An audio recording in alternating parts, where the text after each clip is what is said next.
स्वागत है आपका आपके अपने YouTube channel education haven classes में। मैं हूं सूरज गौतम। आज आप लोगों के लिए 50 क्वेश्चन का एक सेट तैयार करके लाया हूं, जो किसी भी स्टेट पीसीएस के साथ साथ बिहार एसआई एवं बीपीएससी टीचर के लिए बहुत ही उपयोगी साबित होगा।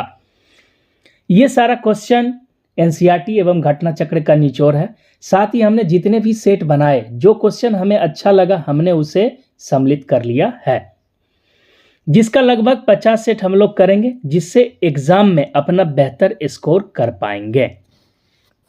जो राइट ऑप्शन है वो अपना दूसरे कलर में दिखेगा, बाकी सब एक कलर में दिखेंगे। तो अब अपना स्टार्ट करते हैं क्वेश्चन नंबर 1 से। क्वेश्चन नंबर 1 करता है, भारतीय वायुसेना की पहली महिला फ्लाइट इंजीनियर कौन है? इसका राइट आंसर है हिना जसवाल, जो ऑप्शन नंबर बी में है। अब बढ़ते हैं अगले क्वेश्चन की तरफ। Question number 2। क्वेश्चन नंबर 2 कहता है, मॉकडिंग शब्द किस खेल से संबंधित है? तो मॉकडिंग शब्द का संबंध जो है सो क्रिकेट से है। मॉकडिंग शब्द पूर्व भारतीय क्रिकेटर बेनू माकर के नाम पर रखा गया है, जो क्रिकेट में एक तरह का रन आउट होता है। इसको इस तरह से समझते हैं, जैसे बॉलर गेंद फेंकता है तो फेंकने से पहले बैट्समैन अगर जो क्रीज छोड़ दे तो वह आउट कर सकता है। आगे बात समझ में। अब बढ़ते हैं अगले प्रश्न की तरफ। अगला प्रश्न अपना कहता है, हैवलॉक द्वीप का नाम बदलकर क्या रखा गया है? तो हैवलॉक द्वीप का नाम बदलकर रखा गया है स्वराज द्वीप, जो ऑप्शन नंबर बी में है।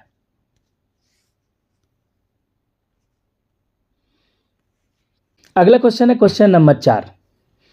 क्वेश्चन नंबर 4 कहता है, पंचायती राज सर्वप्रथम किन 2 राज्यों में शुरू हुआ? तो पंचायती राज सर्वप्रथम राजस्थान एवं आंध्र प्रदेश में शुरू हुआ, जिसका राइट आंसर है option number C. Question number 5, beating the retreat ceremony किस तारीख को मनाया जाता है? तो यह 29 तारीख को मनाया जाता है, जो ऑप्शन नंबर बी में दिया गया है। अब बढ़ते हैं अगले प्रश्न की तरफ। Question number 6। क्वेश्चन नंबर 6 कहता है, 1767 ईस्वी में बंगाल का सर्वेयर जनरल किसे नियुक्त किया गया था? तो यह दोस्तों जेम्स रेनल को नियुक्त किया गया था, जो ऑप्शन नंबर डी में दिया गया है। क्वेश्चन नंबर 7, भारत में हेपेटाइटिस रोग को कब तक समाप्त करने का लक्ष्य रखा गया है? तो भारत में हेपेटाइटिस रोग को 2026 तक समाप्त करने का लक्ष्य रखा गया है, जो ऑप्शन नंबर ए में वर्णित है। अगले प्रश्न की तरफ बढ़ते हैं। Undaunted saving the idea of India. अगले प्रश्न की तरफ बढ़ते हैं। क्वेश्चन नंबर 8 कहता है,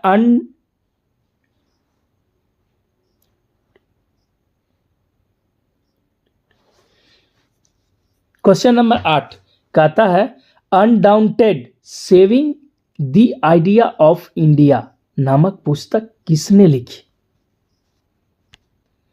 तो यह पुस्तक जो है सो पी चिदम्बरम के द्वारा लिखा गया है। किसके द्वारा लिखा गया है? तो पी चिदम्बरम के द्वारा लिखा गया है, जो ऑप्शन नंबर डी में वर्णित है। क्वेश्चन नंबर 9 कहता है, 1873 ईस्वी में सिंह सभा आंदोलन किस राज्य में हुआ था? तो सिंह सभा आंदोलन जो हुआ था वो पंजाब में हुआ था। ऑप्शन नंबर ए इसका राइट आंसर होगा। क्वेश्चन नंबर 10, कैमूर वन्य जीव अभयारण्य किस राज्य में है? तो कैमूर एक चर्चित वन्य जीव अभयारण्य है, जो अपना बिहार राज्य में है। क्वेश्चन नंबर 11 की तरफ बढ़ते हैं। क्वेश्चन नंबर 11 कहता है, श्रीरंगपट्टनम की संधि कब हुई थी? तो मान्यवर श्रीरंगपट्टनम की संधि 1792 ईस्वी में हुई थी, जो ऑप्शन नंबर डी में वर्णित है।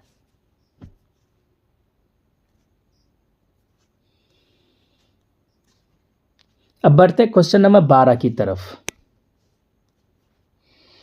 क्वेश्चन नंबर 12 कहता है, चेरी बालसम फेस्टिवल किस राज्य में मनाया जाता है? तो यह मणिपुर में मनाया जाता है, जो मणिपुर का बहुत ही ज्यादा फेमस त्योहार है। कौन? Cherry balsam. Question number 13, Bharat में पहला कीट संग्रहालय किस राज्य में खोला गया है? तो भारत का पहला कीट संग्रहालय जो खोला गया है यह तमिलनाडु में खोला गया है, जिसका करेक्ट ऑप्शन है ऑप्शन नंबर सी। दोस्तों यह जो है क्वेश्चन ये करंट से संबंधित है, जो करंट अफेयर से लिया गया है। अगला क्वेश्चन की तरफ बढ़ते हैं। क्वेश्चन नंबर 14, क्वेश्चन नंबर 14 कहता है सेल्वास वन किस महाद्वीप में है? तो मान्यवर यह दक्षिण अमेरिका में है, जिसका करेक्ट ऑप्शन है ऑप्शन नंबर डी। बढ़ते हैं अगले प्रश्न की तरफ। क्वेश्चन नंबर 15, क्वेश्चन नंबर 15 कहता है नागोया प्रोटोकॉल पर किस वर्ष हस्ताक्षर हुआ था? यह भी करंट से संबंधित क्वेश्चन है। तो नागोया प्रोटोकॉल पर 2010 ईस्वी में हस्ताक्षर किए गए थे। कभी कभी ऐसा होता है ना, जो 10 साल पुराना करंट अफेयर उठा के रख दिया, तो ऐसी स्थिति में अगर जो अपना इसका अध्ययन कर लेंगे तो वो क्वेश्चन अपना से छूटेगा नहीं। अब बढ़ते हैं क्वेश्चन नंबर 15 की तरफ। अब बढ़ते हैं क्वेश्चन नंबर 16 की तरफ। क्वेश्चन नंबर 16 कहता है द हिंदू स्वदेश मित्रन किसने प्रकाशित किया था? तो यह सुब्रमण्यम अय्यर के द्वारा प्रकाशित किया गया था, जिसका करेक्ट ऑप्शन ए है। क्वेश्चन नंबर 17, भारत में दलीय व्यवस्था किस प्रकार की है? तो भारत में जो है सो बहुदलीय व्यवस्था है, यानी कि 2 से ज्यादा दल है। भारत में अगर जो मान के चले तो 2 प्रमुख पार्टियां हैं, कांग्रेस पार्टी और भारतीय जनता पार्टी। तो क्षेत्रीय दलों में भी बहुत सारी पार्टियां हैं जो उभर के सामने आई है। तो इस प्रकार हम कह सकते हैं कि भारत में जो है सो कैसी व्यवस्था है? तो बहुदलीय व्यवस्था है। क्वेश्चन नंबर 18, निम्न में स्टेप नाइट किसका अयस्क है? तो स्टेप नाइट जो है सो सिल्वर का अयस्क है, जिसका राइट ऑप्शन है ऑप्शन नंबर ए। यह बहुत ही ज्यादा इंपॉर्टेंट प्रश्न है। बढ़ते अगले प्रश्न की तरफ। क्वेश्चन नंबर 19, क्वेश्चन नंबर 19 कहता है चांदी का अपेक्षिक घनत्व तो लगभग होता है। तो चांदी का जो होता है अपेक्षिक घनत्व 10.47, जो ऑप्शन नंबर ए में वर्णित है। इसको अपना लगभग 10.5 के आसपास रख सकते हैं। अब बढ़ते हैं अगले प्रश्न की तरफ। क्वेश्चन नंबर 20, क्वेश्चन नंबर 20 कहता है महलवारी व्यवस्था का जनक किसे माना जाता है? तो महलवारी व्यवस्था का जनक जो है हॉल्ड मैकेंजी को माना जाता है। ऑप्शन नंबर डी इसका राइट आंसर होगा। आ रही है बात समझ में? अगर जो क्वेश्चन अच्छा लगा हो तो वीडियो को लाइक करें तथा चैनल को सब्सक्राइब करें, क्योंकि हम आप लोगों के लिए बहुत ज़्यादा मेहनत करते हैं। क्वेश्चन को टाइप करना पड़ता है, ऑप्शन को सेट करना पड़ता है। अगर अच्छा लगे तो लाइक कीजिए और ज़्यादा से ज़्यादा इसको शेयर कीजिए।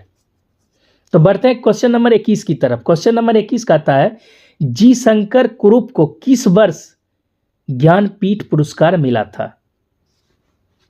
तो जी शंकर कुरूप को 1965 ईस्वी में ज्ञानपीठ पुरस्कार मिला था, जिसका राइट ऑप्शन है ऑप्शन नंबर बी। अब अगला क्वेश्चन नंबर 22 कहता है भारत का सबसे बड़ा प्रांगण वाला बंदरगाह कौन है? तो सबसे बड़ा प्रांगण वाला बंदरगाह जो है सो वर्तमान में कोची बंदरगाह है। कौन बंदरगाह है? कोची बंदरगाह। क्वेश्चन नंबर 23, इनमें से कौन सा अफ्रीकी देश स्थल रुद्ध नहीं है? यह दोस्तों बहुत ही ज्यादा इंपॉर्टेंट क्वेश्चन है, जो बहुत बार एग्जाम का पार्ट बन चुका है। तो इसका राइट ऑप्शन होगा गैबॉन, जो ऑप्शन नंबर बी में दिया गया है। अब बढ़ते हैं अगले प्रश्न की तरफ। क्वेश्चन नंबर 23, डीएनए किस में पाया जाता है? तो डीएनए जो है सो दोस्तों केंद्रक में पाया जाता है। अब बढ़ते हैं अगले प्रश्न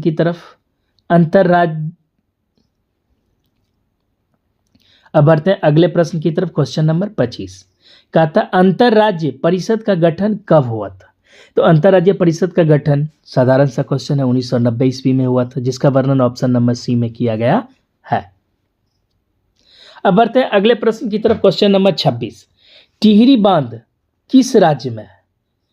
तो टिहरी बांध बहुत ही ज्यादा चर्चित बांध है जो उत्तराखंड राज्य में है। ऑप्शन नंबर ए इसका करेक्ट आंसर होगा। क्वेश्चन नंबर 27 की तरफ बढ़ते हैं। कांच में चटक लाल रंग किसकी उपस्थिति के कारण होता है? तो कांच में जो चटक लाल रंग होता है वो कैडमियम सल्फाइड के कारण होता है। यह क्वेश्चन भी बहुत बार एग्जाम का पार्ट बन चुकी है। तो बढ़ते हैं अगले प्रश्न की तरफ। क्वेश्चन नंबर 28 कहता है यूरेसिल नामक पायरिमिडीन नाइट्रोजन बेस किस में पाया जाता है? तो नाइट्रोजन बेस जो है यह आरएनए में पाया जाता है, जिसका सही ऑप्शन होगा ऑप्शन नंबर बी। किसमें पाया जाता है? तो आरएनए में पाया जाता है। अब बढ़ते हैं अगले प्रश्न की तरफ। अगला प्रश्न क्वेश्चन नंबर 29 कहता है परम आदरणीय मंगल पांडे को फांसी दी गई थी। कहने का मतलब मंगल पांडे को कब फांसी दी गई थी? तो इनको 8 अप्रैल 1857 ईस्वी को फांसी दी गई थी। 1857 की क्रांति तो आप लोगों को याद ही होगा, जो बहुत ही ज़्यादा महत्वपूर्ण था, जिसमें कि मंगल पांडे के द्वारा युद्ध का आगाज कर दिया गया था। एक क्वेश्चन यहाँ से और बन जाता है, जो मंगल पांडे जो ने 1857 की क्रांति कहाँ से शुरू किया था? तो बैरकपुर से। अब बढ़ते हैं अगले प्रश्न की तरफ। क्वेश्चन नंबर 30 सांप्रदायिक निर्वाचन का जनक किसे माना जाता है? तो बहुत ही सिंपल सा क्वेश्चन है। इसका जनक लॉर्ड मिंटो को माना जाता है, जिसका करेक्ट ऑप्शन होगा ऑप्शन नंबर सी। आ रही है बात समझ में? अब बढ़ते हैं अगले प्रश्न की तरफ। अगला प्रश्न क्वेश्चन नंबर 31 कहता है संविधान सभा ने तिरंगा झंडा को कब स्वीकार किया? तो बहुत ही ज़्यादा इंपॉर्टेंट सवाल है। संविधान सभा ने तिरंगा झंडा को 22 जुलाई 1947 ईस्वी को स्वीकार किया था। क्वेश्चन नंबर 32 कहता अलकनंदा और भागीरथी नदी कहाँ पर जाकर मिलती है? तो बहुत ही प्यारा सा क्वेश्चन है और आसान भी। यह जो है सो देव प्रयाग में जाके मिलती है, जो ऑप्शन नंबर ए में दिया गया है। अलकनंदा और भागीरथी नदी कहाँ पर जाके मिलती है? तो मान्यवर देव प्रयाग में। बढ़ते हैं अगले प्रश्न की तरफ। क्वेश्चन नंबर 33 पंच प्रयाग का संबंध किस राज्य से है? बहुत ही प्यारा सा क्वेश्चन है और इंपॉर्टेंट भी है। तो पंच प्रयाग का संबंध उत्तराखंड से है, जो ऑप्शन नंबर बी में दिया गया है। बढ़ते हैं अगले प्रश्न की तरफ। क्वेश्चन नंबर 34 कहता है कोल इंडिया की स्थापना भारत में कब हुई थी? तो कोल इंडिया की स्थापना भारत में 1975 ईस्वी में हुई थी, जिसका करेक्ट ऑप्शन है ऑप्शन नंबर सी। आ रही है बात समझ में? बढ़ते हैं अगले प्रश्न की तरफ। Question number 35। क्वेश्चन नंबर 35 कहता है पाखल वन्य जीव अभयारण्य किस राज्य में है? तो पाखल वन्य जीव एक चर्चित वन्य जीव अभयारण्य है, जो तेलंगाना राज्य में है। कहाँ है? तेलंगाना में। इसका राइट ऑप्शन है ऑप्शन नंबर डी। तो बढ़ते हैं अगले प्रश्न की तरफ। क्वेश्चन नंबर 36 की तरफ। तो 36 में कहता है सुल्तानपुर झील अभयारण्य कहाँ है? तो बहुत ही ज़्यादा चर्चित अभयारण्य है, जो हरियाणा में है। तो इसका करेक्ट ऑप्शन क्या होगा? हरियाणा, ऑप्शन नंबर ए में दिया गया है। अब बढ़ते हैं क्वेश्चन नंबर 37 की तरफ। कहता है मुगल और मेवाड़ के बीच संधि कब हुई थी? तो बहुत ही ज़्यादा इंपॉर्टेंट क्वेश्चन है, इसको नोट करके रखिएगा, ध्यान में रखना है। मुगल और मेवाड़ के बीच जो संधि हुई थी 1615 ईस्वी में हुई थी। इसका करेक्ट ऑप्शन होगा ऑप्शन नंबर ए। अब बढ़ते हैं अगले प्रश्न की तरफ। क्वेश्चन नंबर 38 की तरफ। क्वेश्चन नंबर 38 कहता है अलीनगर की संधि किसके और किसके बीच हुई थी? तो अलीनगर की संधि मान्यवर अंग्रेजों और सिराज उद्दौला के बीच हुई थी। जो ऑप्शन नंबर बी में दिया गया है। बढ़ते हैं अगले प्रश्न की तरफ। Question number 39। क्वेश्चन नंबर 39 कहता है अकबर ने दीन ए इलाही धर्म को कब चलाया था?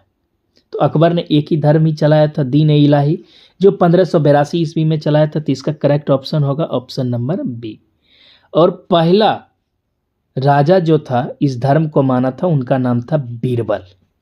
किसने माना था? बीरबल ने। अब बढ़ते हैं अगले प्रश्न की तरफ। Question number 40। क्वेश्चन नंबर 40 कहता है इटली में फांसीवाद का अंत कब माना जाता है?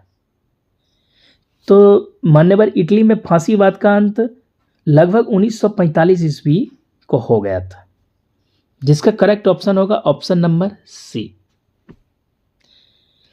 अब बढ़ते हैं अगले प्रश्न की तरफ। Question number 41। क्वेश्चन नंबर 41 कहता है निम्नलिखित में कौन सी नृत्य शैली केरल से संबंधित नहीं है? तो जितना भी अट्टम लगा होता है वो अपना सब केरल से संबंधित है। कथकली भी किससे संबंधित है? तो केरल से संबंधित है। तो इसमें ऑप्शन नंबर ए में दिया गया है भारतनाट्यम, जिसका संबंध तमिलनाडु से है। तो इसका राइट ऑप्शन क्या हो जाएगा? भारतनाट्यम। अब बढ़ते हैं अगले प्रश्न की तरफ। Question number 42। तो ये कहता है निम्नलिखित में कौन तीसरे जैन तीर्थकर हैं? तो अपना तीसरा जैन तीर्थकर जो है संभवनाथ है। और पहला अगर जो पूछ दिया जाए तो कौन है? ऋषभ देव। आ रही है बात समझ में? मान्यवर अगर जो वीडियो अच्छा लगे तो लाइक करें। आपके एक लाइक से मोटिवेशन मिलता है, जिससे यह पता चलता है कि हम जो मेहनत किए हैं वो सही दिशा में जा रहा है या नहीं जा रहा है। तो बढ़ते हैं क्वेश्चन नंबर 43 की तरफ। क्वेश्चन नंबर 43 कहता है संसद में प्रथम लोकपाल बिल कब पेश किया गया था? ये बहुत ही ज़्यादा इंपॉर्टेंट क्वेश्चन है। संसद में जो है सो लोकपाल बिल 1968 ईस्वी में पेश किया गया था। अब बढ़ते हैं अगले प्रश्न की तरफ। Question number 44। हिट रिफ्रेश पुस्तक के लेखक कौन है? तो हिट रिफ्रेश पुस्तक के लेखक सत्या नडेला है, जिसका करेक्ट ऑप्शन होगा ऑप्शन नंबर बी। आ रही है बात समझ में? अब बढ़ते हैं क्वेश्चन नंबर 45 की तरफ। क्वेश्चन नंबर 45 कहता है 2024 के ओलंपिक खेलों की मेजबानी निम्नलिखित में से किस देश के द्वारा की जाएगी? तो यह मेजबानी जो है सो फ्रांस के द्वारा की जाएगी। ऑप्शन नंबर डी इसका राइट आंसर होगा। तो अब बढ़ते हैं क्वेश्चन नंबर 46 की तरफ। क्वेश्चन नंबर 46 का था 1816 ईस्वी में सुगौली की संधि अंग्रेजों और किन के बीच हुई थी?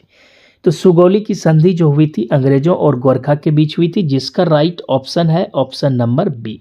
बहुत ही ज़्यादा चर्चित संधि है और ये सवाल जो है सो अपना इम्पोर्टेंट है, जो कई एक बार एग्जाम का पार्ट बन चुका है।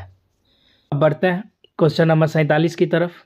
क्वेश्चन नंबर 47 कहता है कोयना परियोजना किस राज्य में स्थित है? तो कोयना परियोजना जो है मान्यवर महाराष्ट्र राज्य में स्थित है, जो कोयना नदी पर है। Question number 48। क्वेश्चन नंबर 48 कहता है नोवाक जोकोविच का संबंध किस देश से है? तो नोवाक जोकोविच का संबंध सर्बिया से है, जो ऑप्शन नंबर ए में दिया गया है। नोवाक जोकोविच जो है बहुत ही ज़्यादा चर्चित टेनिस खिलाड़ी है। अब बढ़ते हैं अगले प्रश्न की तरफ। अगला प्रश्न कहता है क्वेश्चन नंबर 49। निम्नलिखित में से कौन सा थर्मल पावर प्लांट बिहार में स्थित नहीं है? तो कौन सा थर्मल पावर प्लांट बिहार में स्थित नहीं है? तो अरैया जो इसके ऑप्शन में दिया हुआ है वो बिहार में स्थित नहीं है। अरैया थर्मल पावर प्लांट जो है वो यूपी में है, यानी उत्तर प्रदेश में है। बाकी जो ऑप्शन में दिया गया मुजफ्फरपुर बिहार में है, बरौनी बिहार में है और कहलगांव भी बिहार के भागलपुर में स्थित है। इस सेट का लास्ट क्वेश्चन, क्वेश्चन नंबर 50 कहता है किस चार्टर एक्ट के तहत बंगाल के गवर्नर जनरल को भारत का गवर्नर जनरल बना दिया गया? तो 1933 के चार्टर एक्ट के तहत बंगाल के गवर्नर जनरल को ही भारत का गवर्नर जनरल बना दिया गया था, जो ऑप्शन नंबर सी में दिया गया है। 1833 के चार्टर एक्ट के तहत बंगाल के गवर्नर जनरल को पूरे भारत का गवर्नर जनरल नियुक्त कर दिया गया था। तो मान्यवर, फिलहाल इतना ही। 50 प्रश्नों का यह सेट था अपना। बाकी 51 से 100 तक हम अगले वीडियो में कवर करेंगे। अगर जो वीडियो अच्छा लगा हो तो लाइक करें तथा इसी तरह के इंपॉर्टेंट क्वेश्चन को पाने के लिए चैनल को सब्सक्राइब करें। वीडियो देखने के लिए बहुत बहुत धन्यवाद। मिलते हैं अगले वीडियो के साथ, तब तक जमकर मेहनत कीजिए।